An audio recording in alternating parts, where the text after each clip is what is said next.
What an ideal vacation on the lake, my son-in-law grinned, sprawled in my chair on the porch. My parents took the upstairs suite with the view. My sister and her kids got the whole basement, and Deborah and I have the master bedroom. You owed us this house for a long time, old man. I stood up slowly, gave a calm smile, and handed him the thick envelope of freshly recorded documents. His face drained of color. He collapsed onto the sofa, the papers shaking in his hands. Before continuing, subscribe to our second channel. You can find the link to it in the description of this video, in the comments, or just click the subscribe button. Thank you. My name is Leonard Ward. I'm 66 years old, and I've spent most of my life in Traverse City, Michigan, a town that smells like pine needles and cold lake water, where people still wave from their front porches. For 35 years, I worked as a notary and real estate transaction specialist. I've read more property deeds, trust documents, and conveyance agreements than most people have read novels. I'm not a man who raises his voice. I've found that silence, delivered at the right moment, does considerably more damage. I own a house at 4,871 Lakeview Drive in Charlevoix. 2 stories, 2,800 square feet, a wraparound porch, and a private dock that stretches into water so clear you can see the bottom at 8 feet. I bought the house 22 years ago, paid it off 14 years ago, and have spent every June and July there since retirement. It is, without exaggeration, the thing in my life I am most proud of. I have one daughter, Deborah, though she started spelling it Deborah around the time she married Michael Spencer. Small change, but I've notarized enough documents to know that small changes in wording carry enormous consequences. Deborah was 38 that summer. She'd grown up quick-witted and kind, the kind of kid who left notes on the refrigerator, who called on Sunday afternoons just to talk. I was proud of her in the way that makes a man feel. The whole project of his life was worthwhile. Then she married Michael. Michael Spencer was 41, a real estate agent out of Detroit, and a man who had confused confidence with competence for so long, the two had become indistinguishable to him. He had the handshake of someone who had read about handshakes in a business manual and practiced in front of a mirror. He smiled with all his teeth. He called me Leonard from the first meeting, even after I'd introduced myself as Len, and somehow made it sound like a compliment to himself. My concerns about Michael Spencer developed the way rust develops on a car you leave outside. Slowly, invisibly, and then all at once you notice the whole underside is gone. The family vacation was Deborah's idea, or so she presented it. She called in early June and asked if she and Michael could come up for a week. "Just the two of us, Dad, like old times." She had a way of adding that phrase designed to bypass rational thought and go straight to sentiment. It worked, because I am her father, and fathers are not immune to that particular trick. "Of course," I said. "Come up the 28th. What arrived on the 28th was not Deborah and Michael. I heard the gravel crunch under 2 sets of tires and went to the porch. Deborah climbed out of their SUV, looking slightly too casual, the practiced ease of someone performing relaxation. Behind her, Michael, already scanning the house exterior with his phone raised, not taking a photo, exactly, measuring. From the second car, Roger Spencer, Michael's father, 68, broad-shouldered, carrying the bearing of someone who had been important in some room, somewhere, and hadn't fully processed that the room no longer existed. Beside him, Pat Spencer, 65, wearing an expression I can only describe as a restaurant critic who'd already decided the food was beneath her. And from the back seat, Tina Owens, Michael's sister, 36, trailing 2 children, a boy of 11 and a girl of 8, who immediately ran across my lawn without removing their shoes. 6 people. 6. I had prepared the guest room for 2. I kept my face pleasant, because I am good at keeping my face pleasant. Inside, something quiet and precise clicked into a different position. Within 45 minutes, Michael had directed his parents to the upper floor suite. My suite, with the lake view I'd been anticipating for 11 months. He guided Tina and the children toward the finished basement, which he called perfect for the kids, give them their own space.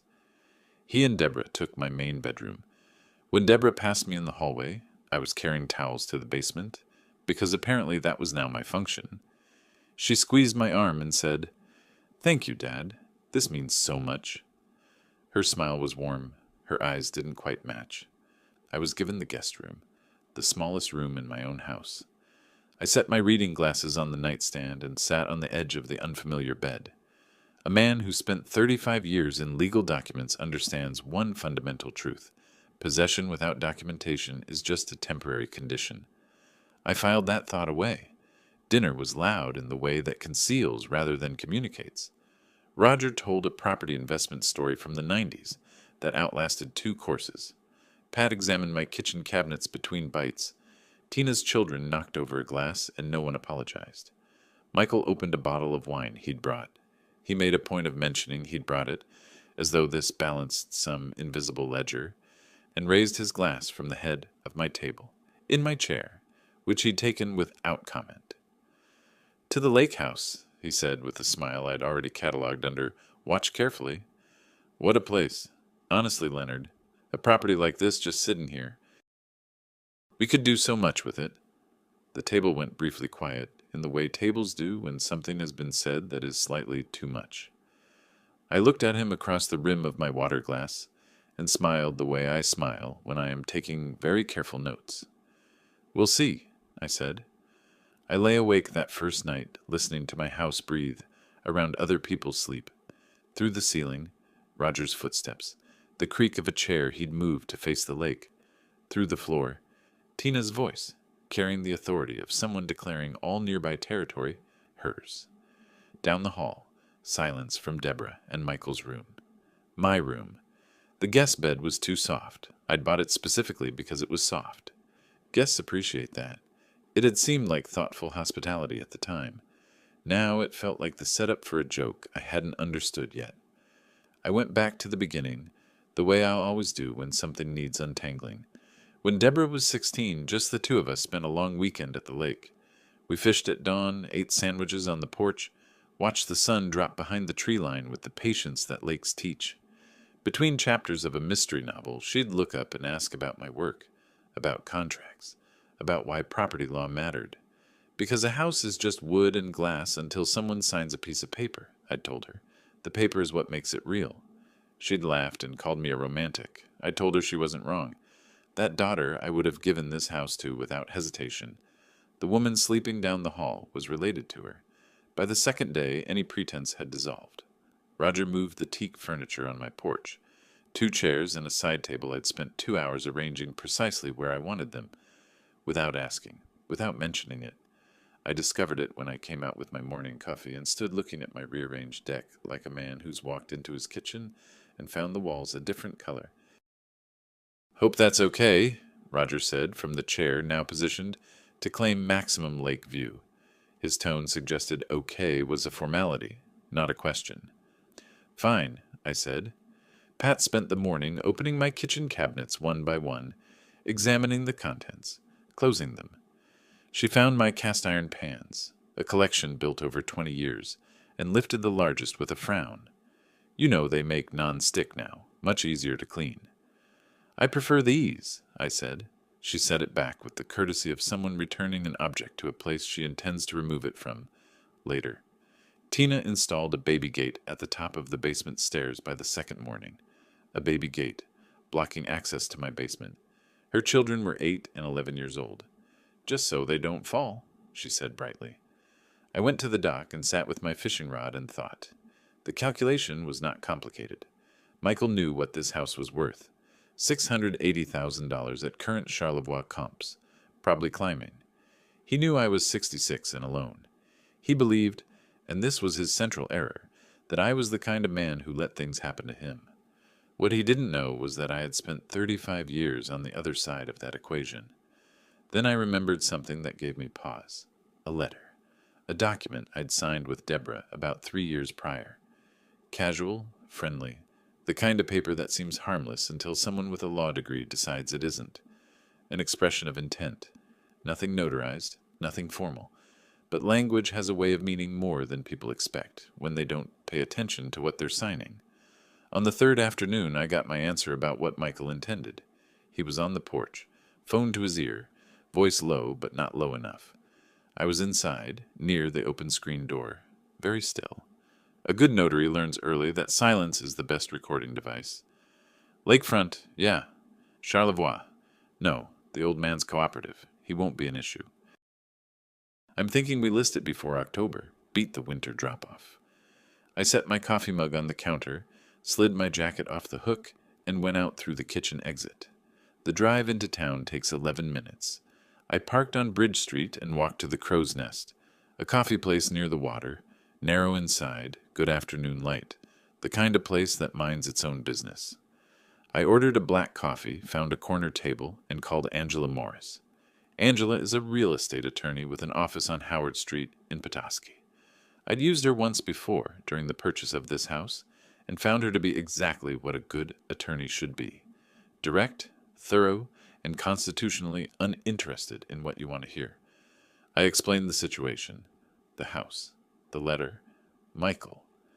Angela listened without interrupting.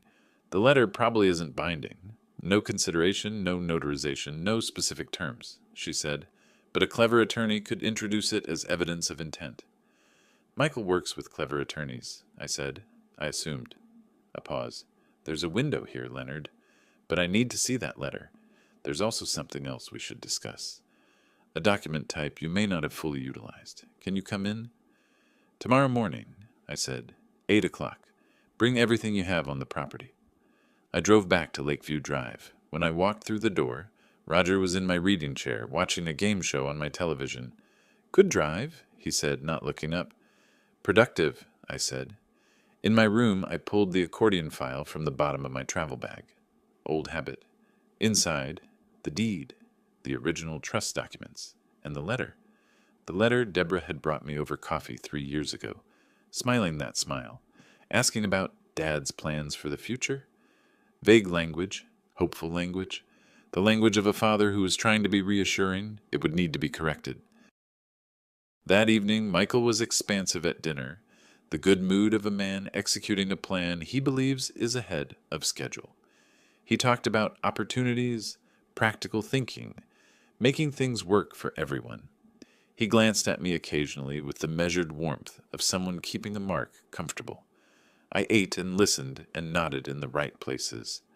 A man who spent 35 years reading fine print knows that the most dangerous clause is always the one that sounds the most reasonable.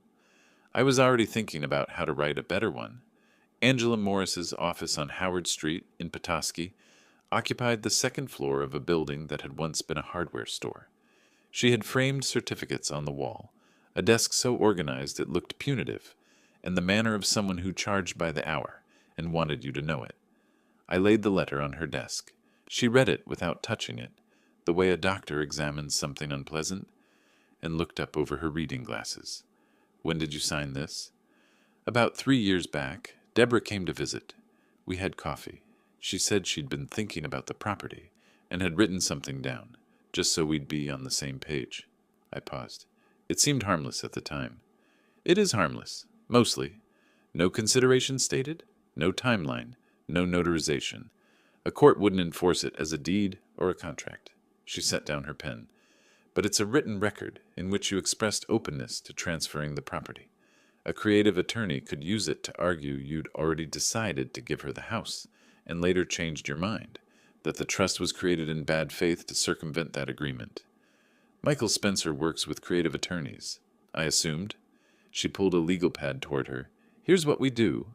We update your revocable living trust. Your current one is 12 years old, and the beneficiary designations are vague. Then we execute a ladybird deed, which in Michigan lets you retain full control of the property during your lifetime while designating an irrevocable transfer on death beneficiary. You can still sell it, mortgage it, or do anything you like, but the designation can't be challenged by someone claiming a prior agreement. And the beneficiary? Whoever you choose, the Charlevoix Land Conservancy, if you want something that makes a legal challenge look particularly unappealing. A thin half-smile. It's difficult to argue an elderly father was manipulated into donating to a conservation nonprofit. I thought about Michael on the phone with his buyer, about Pat opening my cabinet drawers, about the furniture on my porch. Let's do it, I said. Several days to prepare properly. In the meantime, document what's happening at the property. Photos, records of any damage or unauthorized access. If they do something we can use, we want proof. I had already been thinking about that. I know someone, I said. Carl Howell runs a small investigation firm out of Traverse City. I'd come across his name a few years earlier when a former client needed surveillance on an overbilling contractor. Carl had been thorough, discreet, and entirely without dramatics, the kind of man who blended in because he seemed to belong everywhere. I called him from Angela's parking lot. 6 people, the address on Lakeview Drive, documentation of anything unusual, legally. Michigan is one-party consent for audio in public areas, he said. Anything said on an open porch or shared outdoor space is fair game. I can start tomorrow. Tomorrow, I said. On the drive back, I let myself think about what I'd found in the accordion file. The letter, yes, but also my existing trust documents. 12 years old. The beneficiary language deliberately vague. To my descendants as they survive me. Sentimental at the time, naive in retrospect. A man who spent a career structuring other people's affairs had been imprecise about his own. I pulled into the driveway at 4871 Lakeview Drive to find an unfamiliar car parked alongside the SUV. Silver sedan, rental plates. Inside, voices from the living room.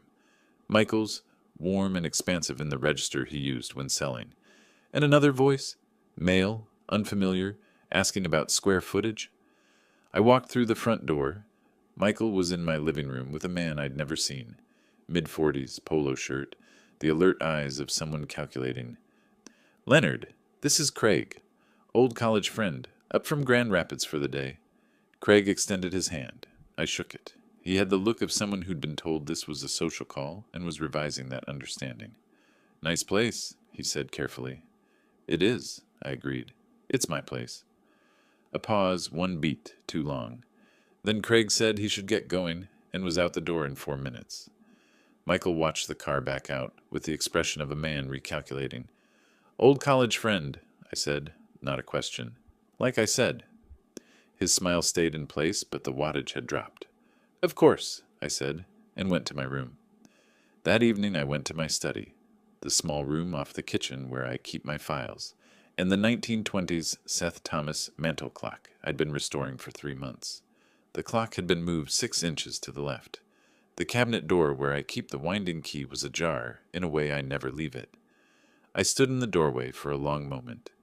I sat in my reading chair without turning on the lamp and thought about what they'd been looking for. The deed, the trust documents, anything they could photograph or misrepresent. They hadn't found what they wanted. Those documents traveled with me, but they had looked. That clarified something I'd been holding at a distance. This wasn't a family misunderstanding. This was organized. They had come here with a plan, and the plan required knowing the state of my paperwork. I locked the study door for the first time since I'd bought the house. Then I went to bed and slept better than I had in a week.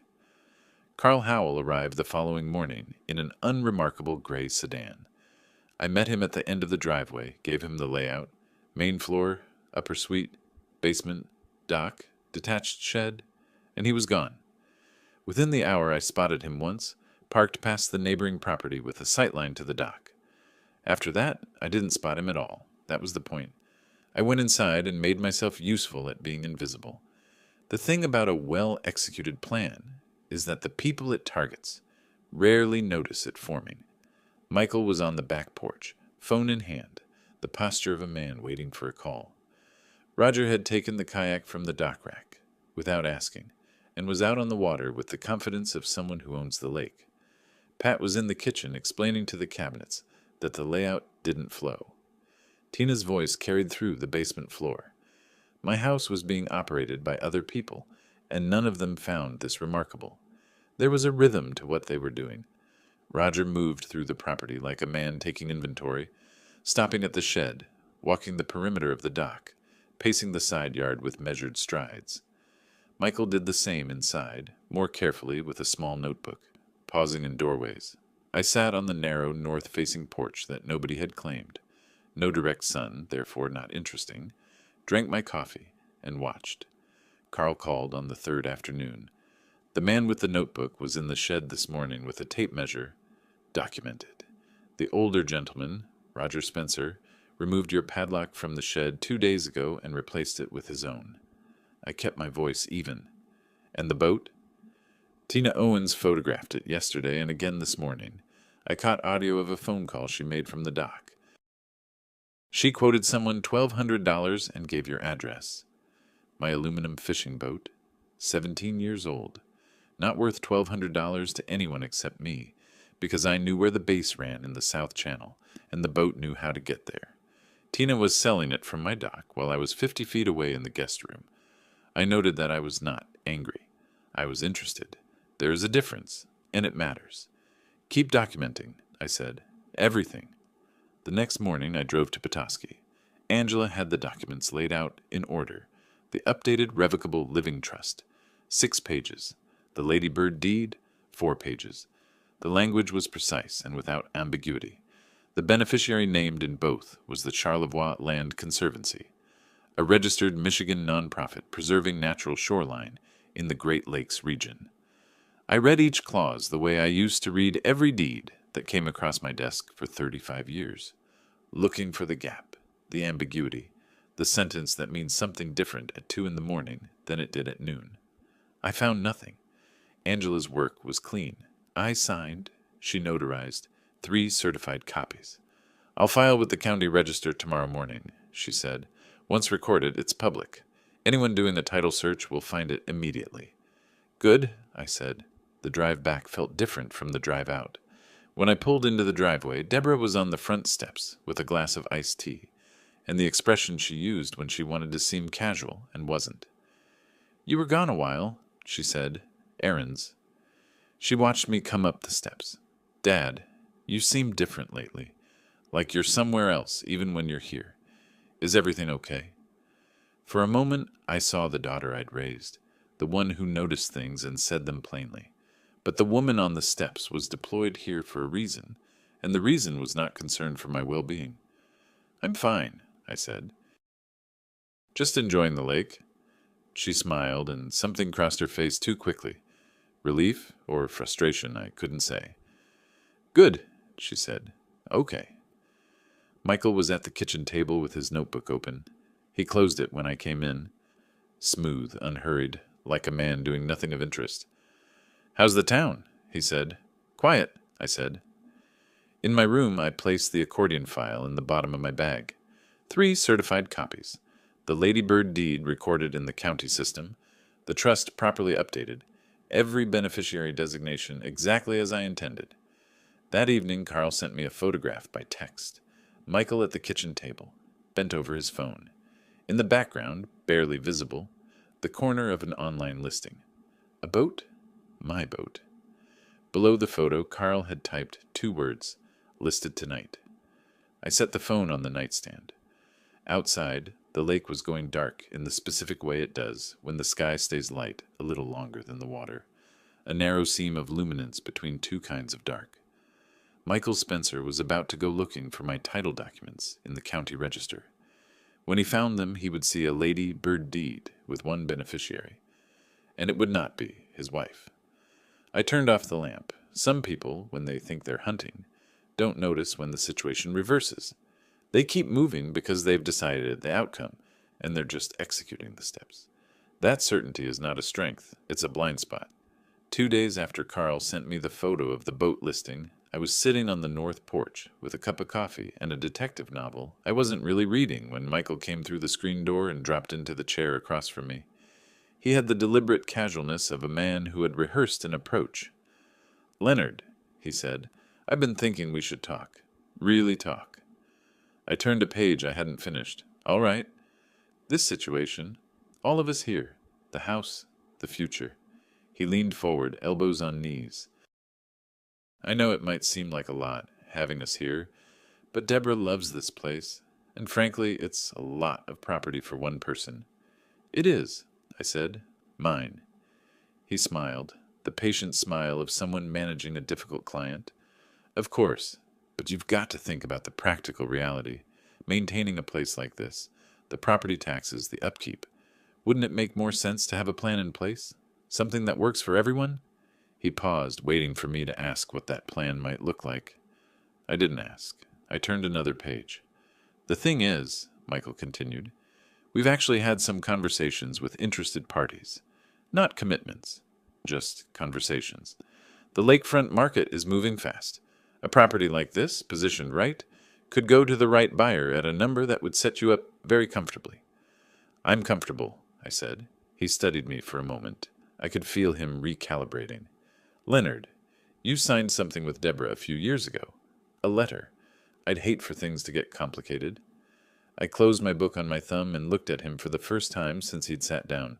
Michael, I said pleasantly, I've reviewed that letter. So has my attorney. Is there anything else? The recalibration was visible, a small tightening around the eyes, a pause.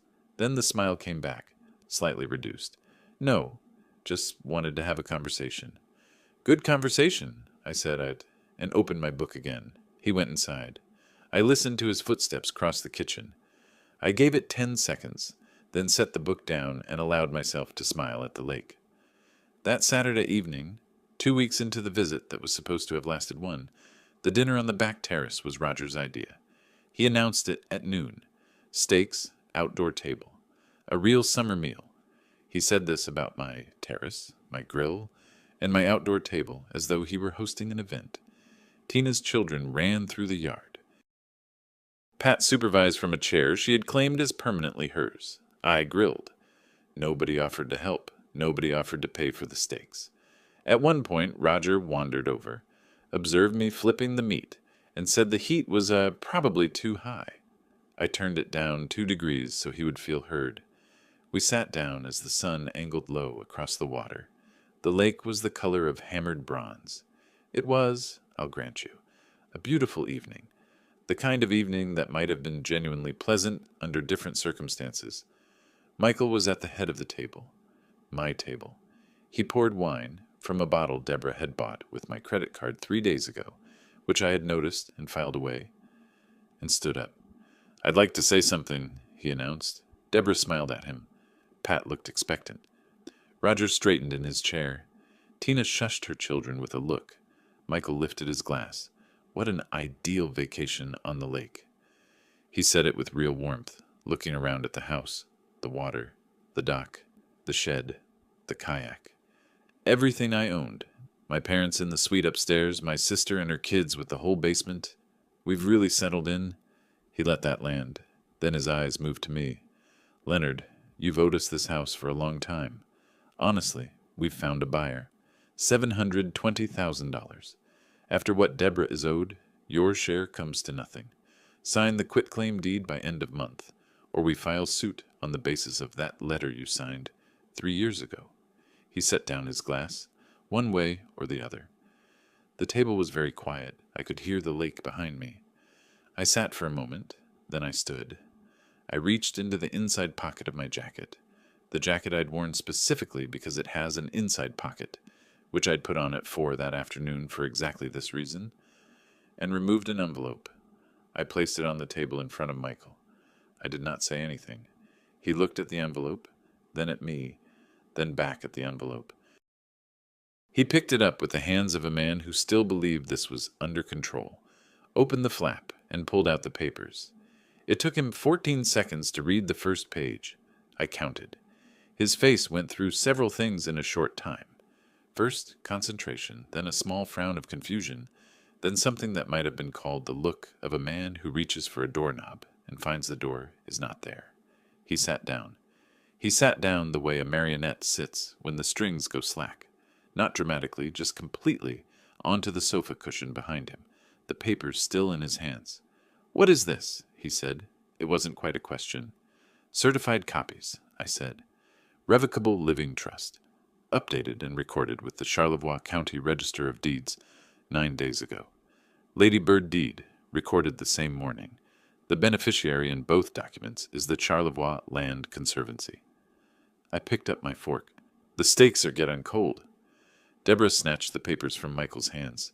She read standing up fast, her eyes moving across the page twice. Then she looked at me. "This can't be contested," she said. Not quite a question either. I looked at her, my daughter with my eyes and her mother's sharp jaw, and said, "You're welcome to try." I slept well that night, better honestly than I had in weeks. There's something clarifying about a situation that has moved from the realm of anticipation into the realm of fact. By morning, the house had a different atmosphere. The previous evening's dinner had ended in pieces, Deborah retreating inside with the documents, Michael sitting on the terrace for a long time staring at the water, Roger and Pat disappearing to the suite without the usual remarks about the evening.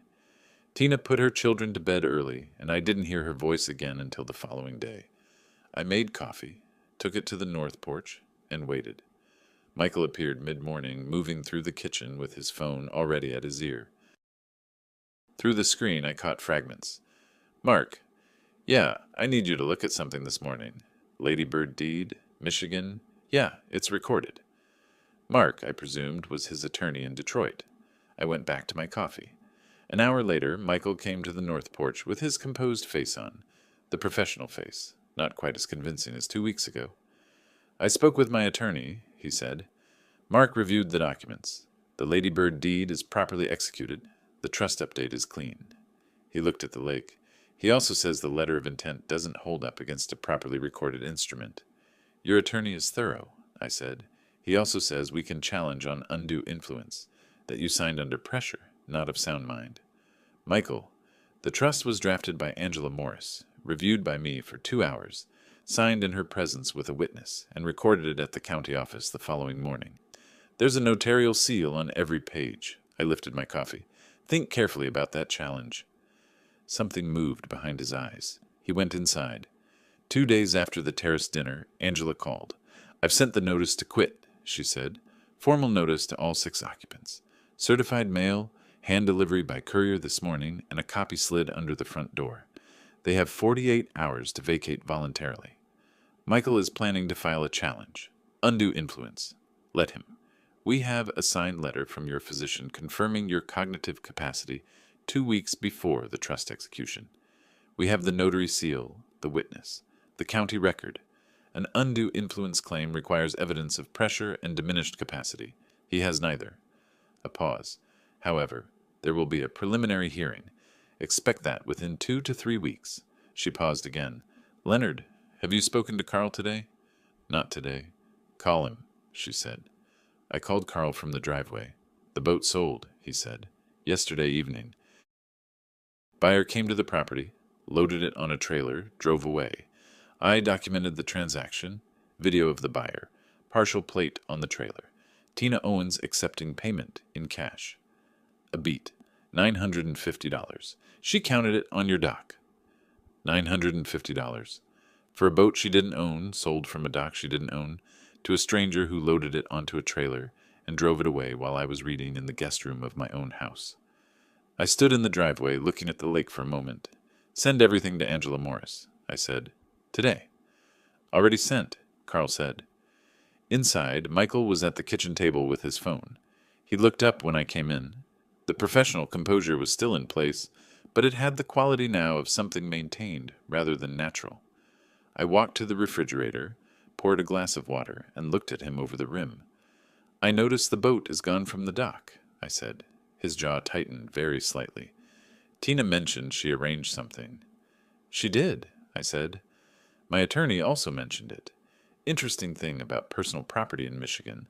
Selling something that belongs to someone else without authorization is conversion. It's a civil claim." I set the glass on the counter. Depending on the court's view, the damages can exceed the sale value. Michael said nothing. I watched his hands. They were still on the table. Very still, actually. The stillness of someone maintaining stillness consciously. Across the county, a judge's clerk was logging a preliminary hearing for the following week. 48 hours of notice to quit were running, and Carl Howell's documentation, video, audio, photographs, was sitting in Angela Morris's email inbox, organized by date and time. That evening, Deborah knocked on my door and opened it without waiting, an old habit, though this house had never been her childhood home. I bought it when she was 22. But the habit had the shape of familiarity, and standing in my doorway, she looked, briefly, like the daughter I remembered. Dad, the notice, the 48 hours. She didn't finish. Yes, I said. We're not going to leave. Michael says we have grounds. Michael has an attorney. So do I. The judge will sort it out. I looked at her. Deborah, the boat is gone. Who took it? A flicker. Fast, but there. Tina had it evaluated. She thought it was mine, I said quietly, and someone sold it. She held my gaze a moment, then looked away. I'll talk to Michael, she said, and pulled the door closed. I sat in the reading chair in the dark and listened to the Seth Thomas clock tick with the even patience of a mechanism that has been keeping time longer than any of us. The hearing was set, the counterclaim filed, the documents recorded, and Tina Owens had sold my boat for $950 on my own dock. I made a mental note to ask Angela to add interest. The morning before the preliminary hearing, Carl Howell came to the house for the first time. I met him on the driveway. Inside would have required explanations I didn't want to give, and he handed me a manila envelope without ceremony. Everything's dated and labeled, he said. Angela has the originals. These are your copies. I opened the envelope on the hood of my car. 11 photographs, 4 video files on a thumb drive, 2 audio recordings, transcribed, a screenshot of the boat listing with Tina's contact number visible. The photographs were orderly and damning. Roger Spencer in the act of removing the shed padlock with bolt cutters. Michael at a kitchen doorway with a tape measure extended, the notebook open in his other hand. Tina on the dock, phone to her ear, the boat visible on the rack behind her. The buyer loading the boat onto a trailer, while Tina stood to the side counting bills. I looked at the last photograph for a moment. Tina counting cash on my dock, with my lake behind her. The audio from the terrace, Carl said. The phone call about the buyer at $720,000. Clear enough for a transcript. Angela already has everything. Sent last night. I put the envelope in my bag and shook his hand. He drove away. I went inside to find Michael at the kitchen table with his phone, and I put a pot of coffee on and said nothing. And we occupied the same kitchen in the specific silence of 2 people who have stopped pretending. Angela met us at the Charlevoix County Courthouse, a modest building on Antrim Street with the quiet institutional solidity of a place that has processed many people's most urgent problems. She was already at the defense table when I arrived, documents arranged in her characteristic order. Largest claim first, supporting evidence behind it. She did not look up when I sat down. Michael and Deborah came in 3 minutes later with a man I hadn't met. Mid-50s, sport coat, the deliberate self-possession of a Detroit attorney in a small county courtroom. This was Mark Phillips, who had reviewed the documents and confirmed they were clean, and had then agreed to file a challenge anyway, because that's what he was paid to do. Judge Catherine Boyd presided. She had the manner of a person who had spent a career watching people overestimate the strength of their positions, and who had grown patient about it without growing indifferent. She reviewed the trust documents and the Lady Bird deed for 6 minutes in silence while both tables waited. The instruments appear properly executed and recorded, she said finally, setting them down. I'm not seeing a basis for invalidity on the face of these documents. Mr. Phillips, your undue influence claim.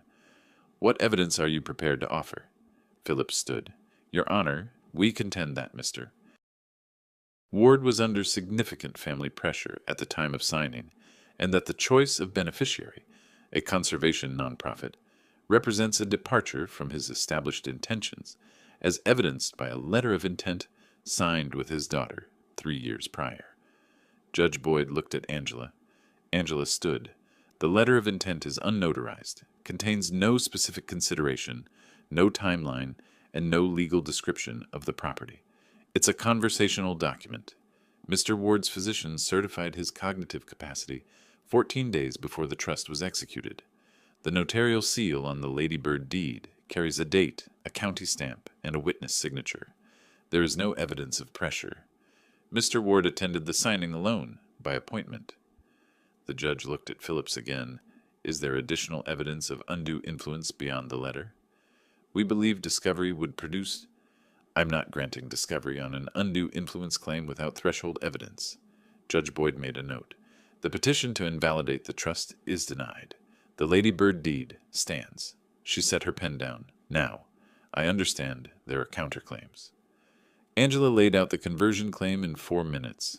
The documented sale of personal property, one aluminum fishing boat, value assessed at $1,200 based on comparable sales, by Tina Owens, who had no ownership interest in the vessel. Carl's evidence was entered: the photographs, the audio transcript of the price negotiation, the footage of the transaction. Deborah's face, when the photographs went up, was the face of someone learning that the house had cameras they didn't know about. She leaned toward Michael and said something very quietly. His jaw was set. The conversion claim is substantiated, Judge Boyd said. I'm referring it to the civil docket for damages. The responding party has 14 days to file. She gathered her papers. I'd also note for the record that all parties received a notice to quit. Those 48 hours have elapsed. The property owner retains the right to pursue unlawful detainer proceedings. She left the bench. The courtroom emptied. In the corridor outside, I was putting on my jacket when Michael came up behind me. He stopped close enough that I turned. You'll regret this, he said quietly. Not a threat, exactly. More like a man telling himself something he needed to believe. Deborah is your daughter. You burned your family to the ground for a nonprofit. I looked at him. Michael, I said, the family didn't burn. It was appraised and found to be worth less than I thought. I walked out into the sun. Behind me, I heard nothing. Sometimes silence is the loudest response a man can give. That night I sat on the dock for a long time. The lake in darkness is a different lake than the lake in daylight.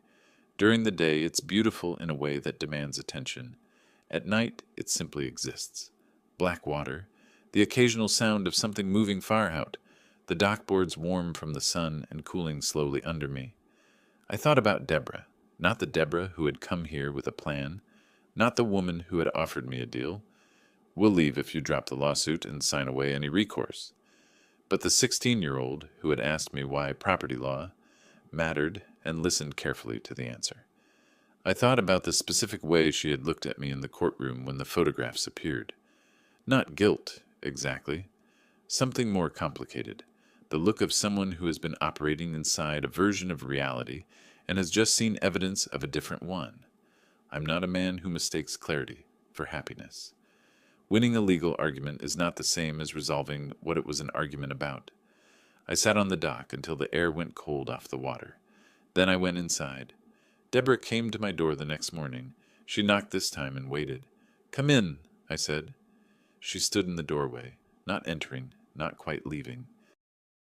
She had her mother's way of holding the doorframe when she was uncertain, though she'd never have recognized that about herself. I want to propose something, she said. Her voice was careful, the voice of someone who had rehearsed. We leave. Today, if you want. We pack the car and go, and we don't contest anything further. She paused.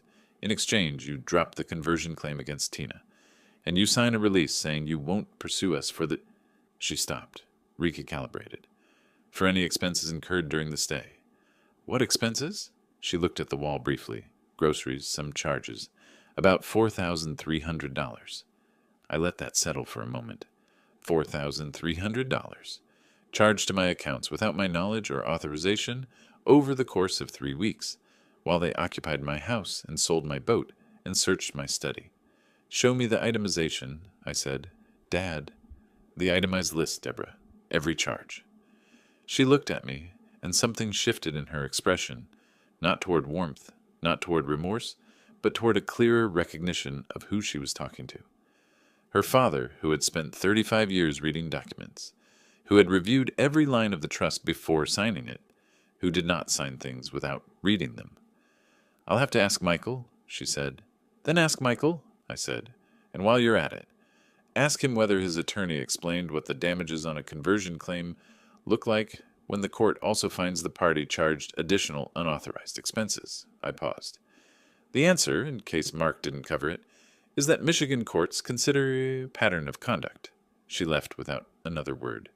3 days later, Angela called. The conversion hearing went well, she said. Judge Boyd found in our favor.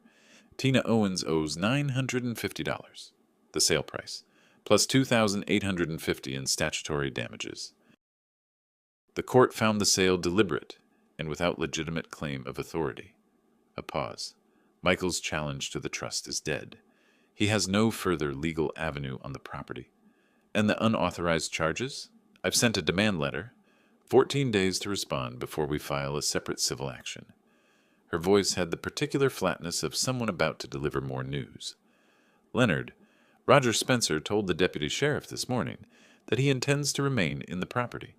He used the phrase, lawful guest, and declined to acknowledge the notice to quit. I sat with that for a moment.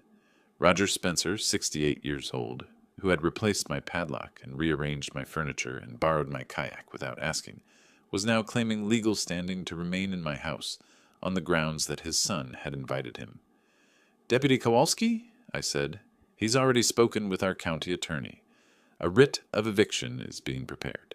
Given Roger's explicit refusal to vacate after a valid notice to quit, the court can move quickly." She paused again. "The writ will cover all 6 occupants. Once it's served, they'll have a window to comply before enforcement." "How long?" "Enforcement can begin within days of service. I'll let you know when it's filed." I thanked her and ended the call. Through the kitchen window, I could see Roger on the back porch, sitting in what he had decided was his chair, looking at what he had apparently decided was his lake. He had a glass of iced tea. He looked entirely comfortable. I watched him for a moment. A man of 68, who had spent 3 weeks systematically dismantling the assumption that my property was mine, and who had now, in the face of a court order, decided to simply stay. Somewhere in the county, a clerk was processing the paperwork for a writ of eviction that covered 6 people by name, including Roger Spencer, and Deputy Brent Kowalski would be reading it within the week. I turned from the window, put the kettle on, and picked up my detective novel from the counter where I'd left it 4 days ago. The ending, I had found, was rarely the surprise. The surprise was always how long it took everyone else to see it coming. Deputy Brent Kowalski arrived at 4871 Lakeview Drive at 9 in the morning. On the dot, as it turned out, because I was watching from the kitchen window with a cup of coffee when his cruiser pulled up the gravel drive. He was a lean man in his 40s, with the unhurried manner of someone who had done this before and didn't need to make theater of it. He carried the writ of eviction in a manila envelope under his arm. I met him on the porch. "Mr. Ward," he said, "I have an order of the court here. All 6 named occupants are required to vacate the premises. I'll need to serve them directly." "They're inside," I said, and held the door. What followed was the kind of morning that is not dramatic in the way people expect drama to look, but is dramatic in its own way. The drama of consequence arriving in practical form. Deputy Kowalski walked through my house and knocked on doors and explained, in the level, non-negotiable voice of county authority, that the court had issued a writ, and compliance was not optional. Roger Spencer's response was to attempt negotiation. He met Kowalski in the upstairs hallway with his reading glasses on and the demeanor of a man who expected to be reasoned with. "My son invited us here," he said. "We have a legitimate claim of guest status. I'd like to speak with the supervisor." "Sir," Deputy Kowalski said, "the court has already addressed that claim. You'll need to pack your belongings." Roger's face went through several things. Indignation, then the particular blankness of a man who has reached for an argument and found it isn't there. He went back into the suite. From the basement, Tina's voice came up through the floor. "This is not legal. You can't do this." Her children were audibly upset. I had expected this to make me feel something complicated. It didn't. She had sold my boat. She had negotiated the price for my dock. Her children's distress was real, but it was hers to manage. Kowalski went downstairs. I heard his even voice and then Tina's, dropping from a shout to something closer to a plea, and then the sound of boxes being moved. Pat Spencer came into the kitchen where I was standing. She had been crying, or was on the verge. Her eyes were reddened, her composure carefully maintained in the brittle way of someone holding something together that is close to breaking. She looked at me with an expression that seemed to expect me to feel ashamed of something. I waited. She said nothing. After a moment, she went back toward the stairs. Michael was in the main bedroom when I walked past. The door was open. He was standing in the middle of the room, not packing, just standing, looking at the wall. Mark Phillips, his Detroit attorney, had apparently told him clearly enough that the appeal had no viable basis. Michael's jaw was set. His hands were at his sides. He had the look of a man replaying a series of decisions and arriving at the same calculation each time. He glanced at me in the doorway. I didn't say anything. Sometimes the silence is sufficient. 3 hours later, by a few minutes past noon, they were done. 2 cars in the driveway, loaded. Tina's children sat in the back seat of the second car, looking at their phones. Pat and Roger were already in the front. Deborah stood by the passenger side of the first car, not quite looking at me, not quite looking away. Michael came down the porch steps last. He stopped at the bottom and looked at me where I stood on the porch. "Tell me one thing," he said. "Did you plan all of this from the beginning, before we even arrived?" I thought about that for a moment. The manila envelope on the nightstand, the accordion file at the bottom of my bag, Angela's office on Howard Street, Carl's gray sedan on the road past the neighboring property. "I had a framework," I said. "Your behavior filled in the details." He looked at me for another moment. "You burned down your relationship with your daughter." "You built that fire," I said quietly. "You handed her the match." He turned and got in the car. Deborah was already inside. Neither of them looked back as both cars went down the gravel drive and onto the lake road, and were gone. I stood on the porch for a while. The lake was very blue. A merganser was working its way along the shoreline, in the unhurried manner of a bird with nowhere particular to be. I went inside and opened all the windows. That evening, Angela called. "Leonard, Michael's attorney filed an emergency appeal this afternoon. They're claiming procedural irregularities in the eviction order. Is there any substance to it?" A pause in which I could hear her doing what she always did, assessing before speaking. "No, the writ was properly issued and properly served. Phillips is buying time." Another pause. "The appellate hearing has been scheduled, about a week out." "All right," I said. I set the phone on the counter and looked at the kitchen. My kitchen. Empty now, quiet for the first time in over a month. The teak chairs on the back porch were still arranged wrong from when Roger had moved them. I went out and put them back. The appellate hearing was held on a Thursday morning at the Charlevoix County Courthouse. The same building on Antrim Street, the same smell of institutional carpet and old wood. The appellate judge was a woman named Sandra Reeves, who had the compact, efficient manner of someone with a full docket and a specific tolerance for arguments she had already evaluated. Mark Phillips stood and argued procedural irregularities for 11 minutes. The core of his position was that the notice to quit had been served on a Saturday, and that this created ambiguity in the computation of the 48-hour compliance window. Angela responded in 4 minutes. The notice to quit had been served by certified mail, courier, and physical delivery. Michigan law does not exclude weekends from the computation of notice periods in unlawful detainer proceedings. She cited the statute by number. She had brought the certified mail receipt. Judge Reeves looked at the receipt. She looked at the statute. She looked at Phillips. "Counsel," she said, "the 48-hour period is measured from service. Service occurred at a documented time. I'm not finding the ambiguity." She closed the folder. "The appeal is denied. The eviction order stands." Phillips said something about further review. Judge Reeves said he was welcome to pursue it and wished him a good morning. The hearing was over in under 20 minutes. In the corridor, Angela gathered her files without ceremony. "That's finished," she said. "The property is yours. The trust is recorded, and there's no further viable avenue for them to challenge the Lady Bird deed. The conversion damages, $950 plus $2,850, are on the civil judgment. If they don't pay within 30 days, you can pursue collection. And the unauthorized charges, the $4,300. Demand letter is still live. They have another week to respond before we file separately." She snapped her briefcase. "I'd expect a check." I thanked her. She nodded in the way she nodded, acknowledging, not warm, and walked toward the parking lot. I stood for a moment in the courthouse corridor. Through the window at the end of the hall, I could see a strip of Lake Charlevoix, blue and indifferent to legal proceedings. Michael Spencer had come into my house with a plan that depended on one central assumption, that I was the kind of man who would let things happen to him. He'd assessed my age, my retirement, my quiet manner, and made a calculation that turned out to be wrong in every important dimension. A real estate agent who works by reading properties and reading people had misread both.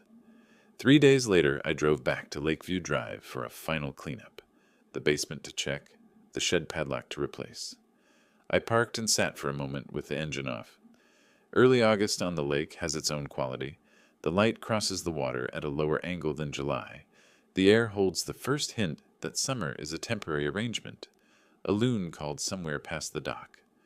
I went inside. The basement was empty. The suite upstairs still held a faint trace of Roger's cologne, which I opened windows to address. The guest room, where I'd slept for 5 weeks, was just a room again. In the kitchen, I put the kettle on. While I waited, I sat at the table and took out my phone and opened a new message to Deborah. I had been thinking about what to write for several days, and I had arrived at something simple. If you want to talk, as a daughter and a father, not as parties to a dispute, the door's open, but the house is mine. I sent it. The kettle boiled. I made coffee and took it to the back porch, where I sat in the teak chair that faced the water. The merganser I'd seen on the day of the eviction was back, or one like it, working along the edge of the dock. No reply came from Deborah. Not that afternoon, not that evening. I had not expected one, or rather I had prepared myself for either possibility with equal equanimity, which is the closest I've come to wisdom in 66 years. I stayed on the porch until the light went orange across the water, and the loon called again from somewhere I couldn't see. The house was mine. The documents were clean, recorded, and uncontestable. The trust would pass the property to the Charlevoix Land Conservancy at whatever point in the future that became relevant, and in the meantime it was mine to do with as I pleased. Fish from, read on, restore clocks in, arrange teak furniture on, and sit on the dock at night, listening to a lake that had been here considerably longer than any of us, and would be here considerably longer still. I thought about what Michael had said in the corridor. You burned your family to the ground for a nonprofit, as if the fire had been mine. Michael had intended to take what was mine, dressed in the language of family and practicality. I had intended to protect what was mine, with proper instruments, filed on time, executed cleanly. The intentions had not changed, only the outcome had been decided. I picked up my fishing rod from where it leaned against the porch railing. I'd brought it from the car when I arrived, old habit, and walked down to the dock. The evening was cooling. The bass, in my experience, move into the shallows at this hour, and I knew this particular shoreline better than anyone who had tried to sell it out from under me. I cast once, and the line went out clean across the water. The victory was not without its cost. I understood that. A daughter who does not call is a real thing, not an abstraction, and the father in me recognized it clearly, even as the rest of me held steady. Some losses you absorb and continue. But I was on my dock, on my lake, in front of my house. That, in the end, is what justice looks like. Not a ceremony, not an apology, just the quiet, specific fact of a thing being yours, and staying that way. If you like this story, please like this video, subscribe to our second channel, and share your impressions in the comments. To listen to the next story, click on the field on the left. Thank you for